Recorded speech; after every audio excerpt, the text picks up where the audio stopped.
Сны үлгэр эрт урдын цагт тэнгисийн ирэг дээр эмгэн өвгөн хоёр амьдран суудаг байжээ.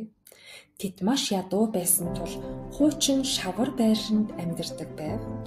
Өвгөн өдөр бүр тэнгист тор шидэж загас барин амьдралаа залгуулдаг байлаа. Нэгэн өдөр өвгөн тэнгист тороо шидтэл алтан загас торнд нь орж ирэв. Алтан загас хүний хэлээр ярьж "Өвгөн ах минь, намайг буцааж тавьбал таны хүслийг биелүүлье" гэж гуйжээ. Өвгөн алтан загсыг өргөдөж тэнгис рүү буцаан тавилаа. Тэр ямар ч хүсэлт хэлсэнгүй шууд гэртээ харив.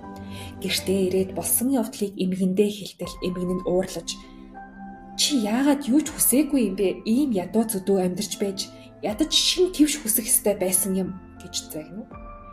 Өвгөн дахин тэнгист очиж алтан загсыг дуудахад алтан загас гарч ирлээ. Энэ удаа өвгөн эмгэнийхээ хэлснээр шин твш хүсв. Түүний хүсэл тэр дороо биелжээ. Гэвч эмгэн улам шуналтай болж дараа нь шин байшин, дараа нь өөрийг нь язгууртан баян хатагтай болгохыг хүсв. Алтан загас бүх хүслийг нь биелүүлсээр л байлаа. Гэтэл шуналтай эмгэн нэгэн өдөр "Би тэнгисийн эзэн болж алтан загсыг өөрийн зарц болгомоор байна" гэж хүсв. Өвгөн юу ч хэлж чадсангүй. Эмгэнийхээ энэхүү хүсэлтийг алтан загсанд хэлэхэд алтан загас мөн л юу ч хэлсэнгүй дув дувгүй болоод тэнгис рүү шумбан алга боллоо. Өвгөн гэртээ иртэл эмгэн нь өнөөх хуучин шавар байшинтайгаа өнөөх л эвдэрхий твштэйгээ сууж байжээ.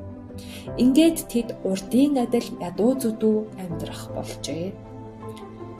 Хит их шуналтай байвал одоо байгаа бүхнээ ч алдаж магадгүй гэдгийг энэхүү үлгэр та бидэнд хэлэх гэсэн буй заа.